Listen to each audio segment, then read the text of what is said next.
श्री स्वामी समर्थ. नमस्कार मंडळी, स्वागत आहे तुमचे माझ्या यूट्यूब चॅनलवरती. आजचा दिवस तुम्हाला खूप छान सुखाचा आनंदाचा जाऊ हीच मी स्वामींच्या चरणी प्रार्थना करते आणि आज या नवीन व्हिडिओला सुरुवात करते. उद्या 16 मे वार शनिवार आणि या दिवशी आलेली आहेत शनी अमावस्या. जेव्हा अमावस्या ही शनिवारी येते तेव्हा त्या अमावस्येला शनी अमावस्या असे म्हटले जाते आणि शनी अमावस्या ही वर्षातील सर्वात मोठी अमावस्या मानली जाते. मराठी कॅलेंडरनुसार ही वर्षातील पहिलीच अमावस्या असल्यामुळे या अमावस्येला विशेष महत्त्व दिले जाते. शनी अमावस्या ही पितरांना समर्पित असते. या दिवशी पितृ हे मृत्यूलोकातून पृथ्वीवरती येतात आणि म्हणून त्यांच्यासाठी पिंडदान, श्राद्ध, तर्पण केले जाते. तसेच हा दिवस शनिदेवाला देखील समर्पित आहे, कारण ही शनी अमावस्या आहे. त्यामुळे या दिवशी शनिदेवाची देखील पूजा केली जाते. ज्यांच्यावर शनीची 7.5 किंवा शनीची पीडा आहे त्यांच्यासाठी हा दिवस दोष कमी करण्यासाठी खूप शुभ मानला जातो. शनिदेव हे कर्माचे कारक आहे आणि या दिवशी चांगले कर्म आणि दानधर्म जीवनातील अडथळे दूर करतात. तसेच हा दिवस माता लक्ष्मीला देखील समर्पित आहे आणि म्हणून या दिवशी माता लक्ष्मीची देखील पूजा केली जाते.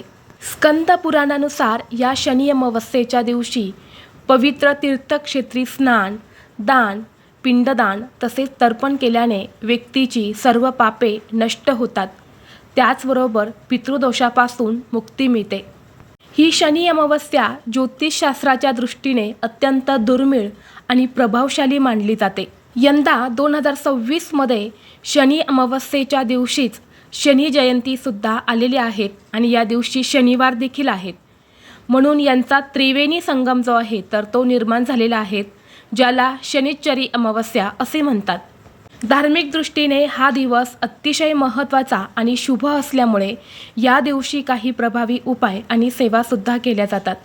आज व्हिडिओमध्ये मी तुम्हाला एक अतिशय प्रभावी असा उपाय सांगणार आहे. उद्या शनिवारी शनी अमावस्येच्या दिवशी सकाळीच उंबरठ्यावर ठेवा ही एक वस्तू. एका रात्रीत आयुष्याचं सोनं होईल. शत्रू तुमच्यासमोर लोटांगण घालेल. 7 पिढ्यांचे दारिद्र्य नष्ट होऊन कुटुंबाची, मुलांची, पतीची अगदी भरभरून प्रगती होईल. घरात अखंड लक्ष्मी नांदेल. तर अशी कोणती वस्तू आहे जी घराच्या उंबरठ्यावर ठेवायची आहेत, हा उपाय कोणत्या वेळेत करायचा आहे याबद्दलची संपूर्ण माहिती या व्हिडिओमध्ये मी तुमच्यासोबत शेअर करणार आहे.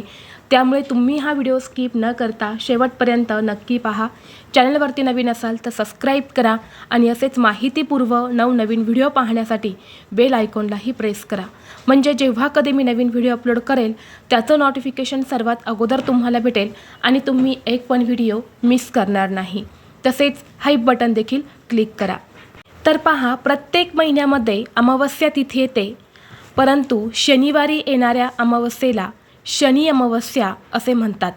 आणि हा दुर्मिळ योगायोग आहे, कारण शनी अमावस्या ही वर्षातून 1 वेळा किंवा 2 वेळाच येत असते.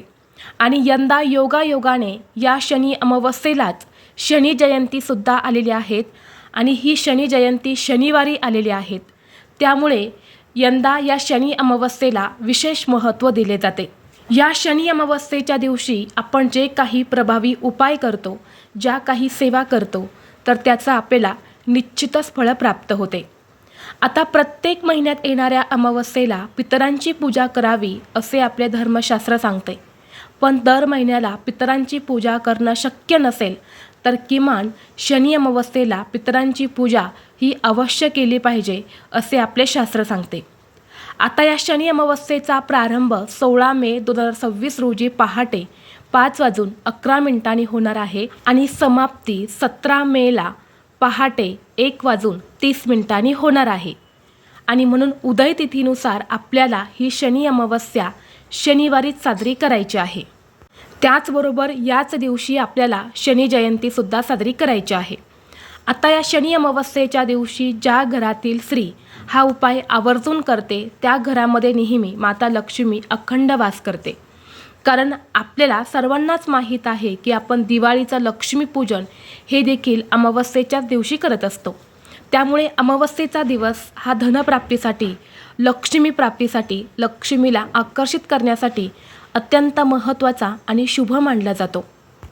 आणि म्हणून जर तुमच्या घरामध्ये आर्थिक अडचणी असतील, सतत तुम्हाला आर्थिक अडचणींचा सामना करावा लागत असेल, सतत वारंवार पैशांच्या अडचणी येत असतील, तुमच्या घराची मुलांची भरभराट होत नसेल किंवा घरामध्ये पैसा येतो परंतु तो टिकत नसेल, एखादा उद्योग व्यवसाय आहे त्यामध्ये काही अडथळे येत असतील, म्हणजेच व्यवसाय हा तुमचा चांगला चालत नाही, घरामध्ये तुम्हाला हवा तेवढा पैसा येत नाही, पैसा आला की तो काही ना काही कारणाने घरातून पुन्हा निघून जातो, तर या सर्व कारणांमुळे समजते की माता लक्ष्मी आपल्या घरामध्ये स्थिर नाही. जर आपल्या घरामध्ये काही पितृदोष असेल किंवा इतर काही दोष असेल किंवा शनिदोष असेल तर आपल्या घरामध्ये कधीही लक्ष्मी स्थिर राहत नाही.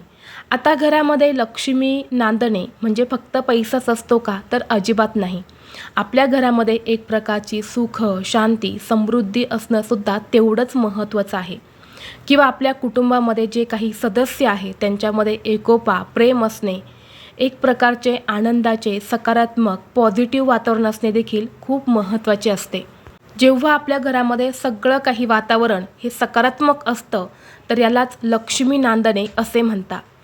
आपल्याला सर्वांना पैसा तर हवाच आहे, पण त्यासोबतच घरातील वातावरण हे लक्ष्मी आकर्षित करण्यासाठी, लक्ष्मीला स्थिर करण्यासाठी अनुकूल असणंसुद्धा तेवढंच महत्त्वाचं आहे. आता उद्या शनी अमावस्या आहे, तर उद्या महिलांनी शनी अमावस्येला हा उपाय जो आहे तर तो नक्की करायचा आहे. कारण पहा, काही दिवसांचे जे महत्त्व असते तर ते खूप जास्त असते. आपल्या पूर्ण प्रगतीवर आपण ज्या काही गोष्टी या दिवशी करतो तर त्या खूप जास्त परिणाम करत असतात. आणि त्यामुळे पहा, अमावस्येच्या दिवशी केलेले उपाय, सेवा या कधीच वाया जात नाही. या दिवशी जे काही उपाय तुम्ही करता, ज्या काही सेवा करता तर त्याचं तुम्हाला निश्चितच फळ प्राप्त होते. या प्रभावी उपायांमुळे तुमच्या आयुष्यात सकारात्मक बदल तुम्हाला झालेले नक्कीच जाणवतील. आता जो उपाय मी तुम्हाला सांगणार आहे तर हा उपाय आपल्याला उद्या सकाळीच करायचा आहे. सकाळी 12 वाजण्याच्या अगोदरच तुम्हाला ही जी वस्तू आहे तर ही आपल्या घराच्या उंबरठ्यावर ठेवायची आहे. आता हा उपाय करण्यासाठी उद्या सकाळी लवकर उठायचं आहे, स्वच्छ स्नान करायचं आहे. अंघोळीच्या पाण्यामध्ये थोडेसे काळे तीळ, एक तुळशीपत्र, थोडंसं गंगाजल टाकून तुम्हाला स्नान करायचं आहे. कारण या दिवशी बघा, स्नानाला आणि दानाला विशेष महत्त्व आहे.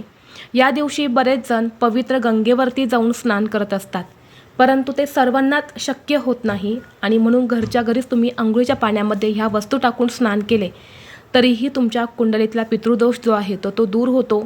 तुमचं शरीर हे शुद्ध आणि पवित्र होतं. जर तुम्हाला शक्य असेल तर तुम्ही पवित्र गंगेवरती जाऊन सुद्धा स्नान करू शकता. यानंतर आपल्या देवघरातील देवांची पूजा अर्चा तुम्हाला करून घ्यायची आहेत.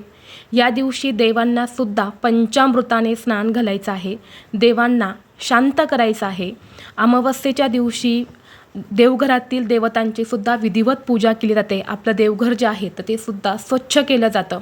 असं म्हणतात की या दिवशी देवघर स्वच्छ केल्याने सुद्धा आपल्या घरातील अनेक दोष जे आहेत तर ते कमी होतात. म्हणून देवघर व्यवस्थित स्वच्छ पुसून काढा. देवघरातील देवांना विधिवत स्नान घालायचं आहे. धूप, दीप, अगरबत्ती लावून घरातील वातावरण हे तुम्हाला प्रसन्न करायचं आहे. आपल्या देवघरासमोर तुम्हाला 2 कापूरवड्यासुद्धा जाळायच्या आहेत. त्यासोबत तुम्ही 2 लवंगासुद्धा जाळू शकतात. आता तुमची सगळी ही देवपूजा करून झाल्यानंतर तुम्ही घराची फरशी लगेच स्वच्छ करून घेतली तरीसुद्धा चालेल. अमावस्येच्या दिवशी प्रत्येकाने आपल्या घराची फरशी ही पुसायचीच असते. कारण हा जो दिवस असतो ना, हा इडापिडा, नकारात्मकता, ग्रहदोष, वास्तुदोष दूर करण्यासाठी खूप महत्त्वाचा दिवस असतो. म्हणून आपलं घर जे आहे तर ते स्वच्छ पुसून काढायचं आहे. फरशी पुसण्याच्या पाण्यामध्ये थोडंसं खडे मीठ तुम्हाला टाकायचं आहे, थोडंसं गोमूत्र टाकायचं आहे आणि त्या पाण्याने तुम्हाला फरशी पुसायची आहे. तसेच घरामध्ये काही जाळे जळमाटे असेल तर ते सुद्धा या दिवशी तुम्हाला काढून घ्यायचे आहेत. आणि यानंतर तुम्ही हा उपाय उंबरठ्यावरती करायचा आहे. आता उपाय करण्यासाठी तुम्हाला सर्वप्रथम काय करायचं आहे, थोडंसं पाणी घ्यायचं आहे. कलशामध्ये घ्या किंवा ग्लासमध्ये घ्या. त्यामुळे थोडीशी हळद टाकायची आहेत आणि हे जे पाणी आहे ना, हे तुम्हाला उंबरठ्यावरती, उंबरठ्याच्या बाहेर शिंपडायचं आहे आणि स्वच्छ कपडा घेऊन ते तुम्हाला पुसून काढायचं आहे. कारण काय होतं की आपल्या उंबरठ्याच्या बाहेर रात्रभर जी काही नकारात्मकता आहे तर ती येऊन थांबलेली असते आणि ती आपल्या घरामध्ये प्रवेश करू नये, ती तिथेच नष्ट व्हावी यासाठी हे हळदीचं पाणी जे आहे तर ते आपल्याला शिंपडायचं आहे. यानंतर सगळ्यात महत्त्वाची गोष्ट म्हणजे आपल्याला उंबरठ्यावरती हळदीचे लेपन हे सुद्धा करायचे आहे. तुमचा उंबरठा लाकडी आहे, मार्बलचा आहे किंवा तुमच्या मुख्य प्रवेशद्वाराला उंबरठा नाही, तर उंबरठ्याची जी जागा असते ना तिथे फक्त तुम्ही हळदीने सारवून घ्यायचं आहे. उंबरठा असतील तर उंबरठ्यावरती तुम्हाला हळदीचं लेपन करायचं आहे. कारण बघा, जेव्हा आपण उंबरठ्यावरती हळदीचं लेपन करतो ना, तेव्हा घरातील नकारात्मकता, वाईट शक्ती ही नष्ट होते आणि आपल्या घराकडे लक्ष्मी ही आकर्षित होते. म्हणून उंबरठ्यावरती हळदीचं लेपन तुम्हाला करायचं आहे. यानंतर कुंकवाने आपल्याला उंबरठ्याच्या मधोमध एक स्वस्तिक काढायचं आहे. स्वस्तिकमधले 4 बिंदू आणि कडाच्या 2 लाईनसुद्धा द्यायच्या आहेत. आपल्या मुख्य प्रवेशद्वारावरती सुद्धा एक स्वस्तिक तुम्हाला काढायचं आहे आणि या दोन्ही स्वस्तिकला तुम्हाला हळद कुंकू हे देखील लावायचं आहे. यानंतर तुम्हाला 2 दिवे घ्यायचे आहेत, 2 मातीच्या पंत्या घ्यायच्या आहेत. त्यामध्ये तुम्हाला मोहरीचं तेल घालायचं आहे, लांब कापसाची वात लावायची आहेत आणि त्या दिव्यामध्ये तुम्हाला थोडेसे काळे तीळ टाकून असे हे 2 दिवे तुम्हाला मुख्य प्रवेशद्वारावरती प्रज्वलित करायचे आहे. जेव्हा तुम्ही बाहेरून घरामध्ये प्रवेश करता, जी तुमची डावी आणि उजवी साईड आहे तिथे हे 2 दिवे जे आहेत ते तुम्हाला प्रज्वलित करायचे आहे. हे 2 दिवे लावल्याने शनिदेवाची कृपा प्राप्त होते. तसेच घरातील नकारात्मकता, पितृदोष हा देखील दूर होतो. आणि यानंतर आपल्याला आपल्या घराच्या मुख्य दरवाजावरती एक वस्तू बांधायची आहे, ते म्हणजे कोहळा. तुम्ही बघितलं असेल, बऱ्याच जणांच्या घरामध्ये जो मुख्य दरवाजा असतो ना त्याच्यावरती एक फळ जे आहे तर ते बांधलेलं दिसतं. तो कोहळा असतो आणि हा कोहळा इतर दिवशी बांधण्यापेक्षा अमावस्येच्या दिवशी हा कोहळा जर आपण आपल्या मुख्य प्रवेशद्वारावरती बांधला तर तो खूप जास्त शुभ आणि प्रभावी मानला जातो. आता कोहळा बांधल्याने काय होतं, घरातील वास्तुदोष, नजरदोष किंवा वाईट शक्तींपासून आपल्या घराचं संरक्षण होतं.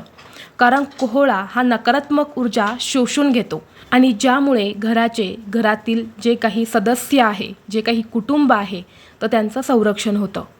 आता कोहळा आणल्यानंतरनं त्याला कुंकू लावायचं आहे, कुंकवाने स्वस्तिक काढायचं आहे, काजळ थोडंसं लावायचं आहे. म्हणजे काजळाचे 5 बोटं जे असतात ना ते तुम्हाला ओढून घ्यायचे आहेत आणि यानंतर एका लाल कपड्यामध्ये बांधून किंवा एखादी जाळी असेल तर त्यामध्ये बांधून किंवा इतर कोणत्याही रंगाच्या कपड्यामध्ये बांधून तो तुम्हाला मुख्य दरवाजावरती लावायचा आहे, मुख्य प्रवेशद्वारावरती बांधायचा आहे.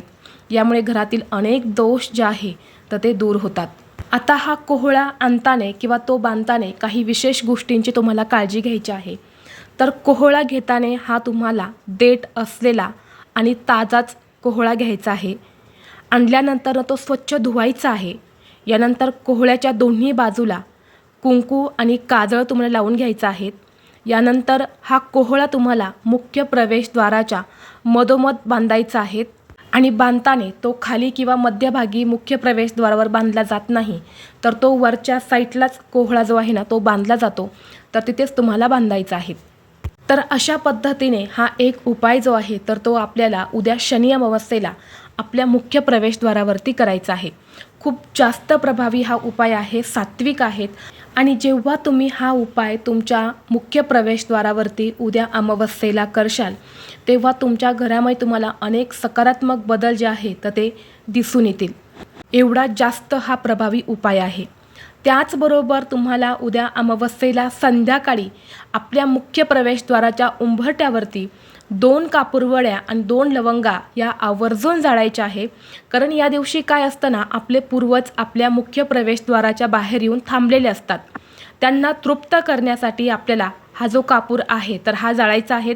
या कापुरासोबतच जर तुमच्याकडे गाईच्या शेणाची जी शेणी असते किंवा जी गोवरी असते ना त्याचा एखादा छोटासा तुकडा असेल तर तो सुद्धा तुम्ही जाळू शकतात. त्यामुळे सुद्धा आपले पूर्वज जे आहे तर ते तृप्त होत असतात, पितरांना शांती मिळते. म्हणून हा एक उपायसुद्धा तुम्हाला आवर्जून उद्या करायचा आहे. त्याचबरोबर उद्या प्रत्येकाने शनी मंदिरामध्ये जाऊन शनीला तेल अर्पण करायचं आहे. काळे तीळ, काळे उडीद, त्याचबरोबर रुईच्या पानांची माळ, निळ्या रंगाची फुलं ही शनिदेवाला आवर्जून अर्पण करायच्या आहेत. शनी मंदिर नसेल तर मारुतीच्या मंदिरामध्ये जाऊन तुम्ही या सगळ्या वस्तू अर्पण करा. कारण शनिदेवाला मारुतीची सेवासुद्धा खूप जास्त प्रिय आहे. तुम्ही मारुतीची सेवा केली तरीही तुम्हाला शनिदेवाचा आशीर्वाद हा प्राप्त होतो. त्याचबरोबर या दिवशी तुम्ही शनी चालीसा, हनुमान चालीसाचं पठणसुद्धा करायचं आहे. तर हे काही प्रभावी उपाय आहेत, ह्या काही सेवा आहे ज्या आपल्याला उद्या शनी अमावस्येला आवर्जून करायच्या आहे. तर ही अत्यंत महत्त्वाची माहिती मला तुमच्यापर्यंत शेअर करायची होती. व्हिडिओ तुम्हाला आवडला तर लाईक करा, चॅनलवरती नवीन असाल तर सबस्क्राईब करा आणि हा व्हिडिओ आपल्या मित्रपरिवारासोबत जास्तीत जास्त शेअर करा. चला तर मग भेटू असंच पुढल्या एका नवीन व्हिडिओमध्ये. तोपर्यंत सर्वांना श्री स्वामी समर्थ.